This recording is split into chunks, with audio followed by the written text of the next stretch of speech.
Satu hal yang fakta, satu hal yang fix, Israel itu penjajah. Oke. Itu dulu tuh. Jadi Ya. kita harus mendudukkan bahwa Israel itu penjajah.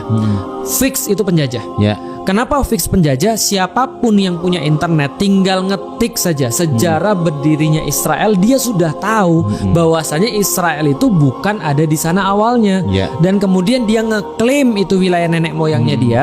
Apapun alasannya dia ngeklaim dibolehkan PBB untuk bangun di sana sebuah negara, lalu mulai membunuhi orang-orang yang ada di sana. Baik dengan cara yang halus maupun lebih banyak lagi dengan cara pembantaian, kebiadaban. Dan sampai sekarang udah berapa banyak, entah berapa ratus ribu nyawa yang sudah melayang, atau puluhan ribu atau ratusan ribu nyawa yang sudah melayang di sana karena ulah mereka ini. Yang jelas ini dulu yang harus kita fikskan, bahwa Israel itu adalah penjajah. Dari sudut pandang ini kita jadi bisa tahu bahwasanya apapun yang dilakukan oleh penjajah itu sudah pasti nggak benar. Iya. Nah karena itulah apapun yang dilakukan oleh orang yang dijajah itu menjadi perlawanan. Iya. Nah maka termasuk kemarin ketika ada Tufanul Aqs itu atau Badai Al-Aqsa itu ketika dilakukan oleh Hamas, itu adalah bagian daripada perlawanan untuk melindungi, kembali, merebut kembali atau ya melindungi hak mereka untuk di tanah itu, melindungi orang-orang yang mereka cintai, ataupun kemudian untuk melawan ketidakadilan dan seterusnya. Nah kalau ini di framing negatif, berarti harusnya Sultan Agung tuh di framing negatif. Iya, itu di negara tuh fix itu Teroris gitu. Kenapa melakukan perang gerilya yang merugikan Belanda berapa ribu gulden gitu kan ya.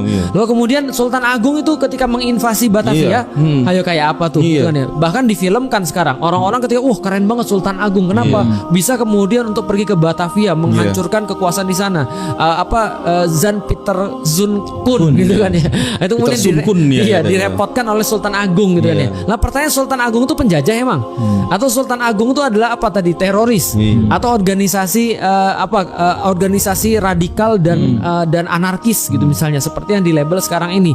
Atau ada yang lain mengatakan bahwa jangan-jangan Sultan Agung itu adalah justru buatannya Belanda sendiri. Karena setelah penyerangan Sultan Agung Belanda semakin agresif di Indonesia. Ya nggak gitu mikirnya. Kenapa? Karena Nusantara pada saat itu justru sudah damai. Keberadaannya penjajah yang membuat nggak damai. Nah jadi kalau seandainya penjajah itu datang, itu dikatakan standar damai, ini ada yang salah pada cara pikirnya. Karena nggak paham tentang sejarah tadi. Contoh misalnya, coba lihat peta pada tahun 1800 atau 1700-an. Ada nggak Israel di situ? Nggak ada. Ada nggak kemudian petanya atau bendera negara Israel di situ? Nggak ada. Israel baru muncul 1948. Dan dia sudah bermukim di sana jauh sebelumnya, 1920, ketika dibolehkan oleh Inggris untuk bermukim di sana.